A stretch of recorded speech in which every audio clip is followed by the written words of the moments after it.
I remember the sneers, the sideways glances from friends and family when I announced I was leaving my stable corporate job to start my own tech startup.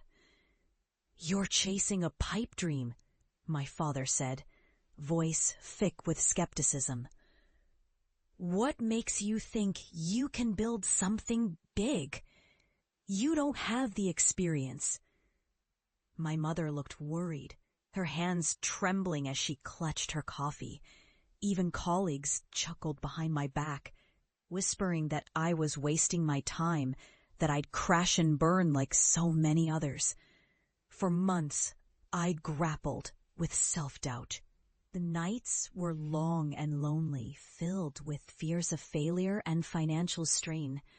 I poured every ounce of my savings into developing an app I believed would revolutionize small business payments.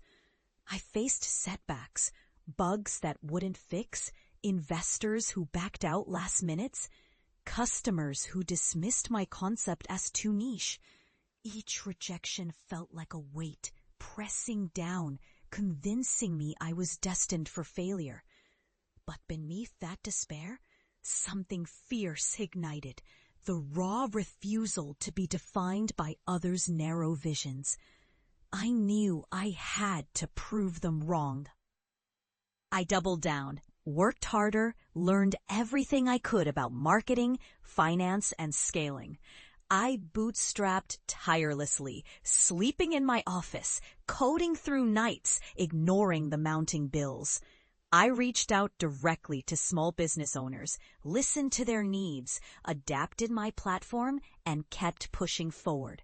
Gradually, my persistence paid off. Within 2 years, my app gained traction. Small businesses started subscribing. Revenue climbed from a modest few $1,000s a month to over $200,000. Word spread, and soon I secured a seed investment. By year 3, our user base had exploded to over 50,000 active businesses, and we crossed $2 million in annual revenue.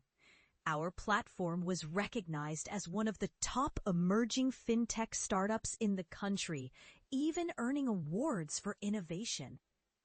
The day I finally hit my stride, I felt a surge of triumph. Not just because of the numbers, though those were gratifying, but because I had shattered the doubts that once haunted me. I had built something tangible from raw ambition and relentless grit. Years later, I returned home to my small town, walking into the same living room where my parents once looked at me with concern. Now I stood taller, with a polished suit and a buzzworthy company behind me. I greeted my family with a confident smile, and as I looked into their eyes, I saw the recognition of how far I'd come. "I've built a business that now generates over $10 million annually," I said, voice steady but filled with emotion. "And we've helped thousands of small businesses thrive. Remember when you doubted? Well, I hope you're proud now." Their eyes widened, the mess of worry replaced with pride and disbelief. I had proved that perseverance, resilience, and unwavering belief in oneself can turn mockery into admiration. The journey was brutal, but in the end, it was mine to own, and I had won.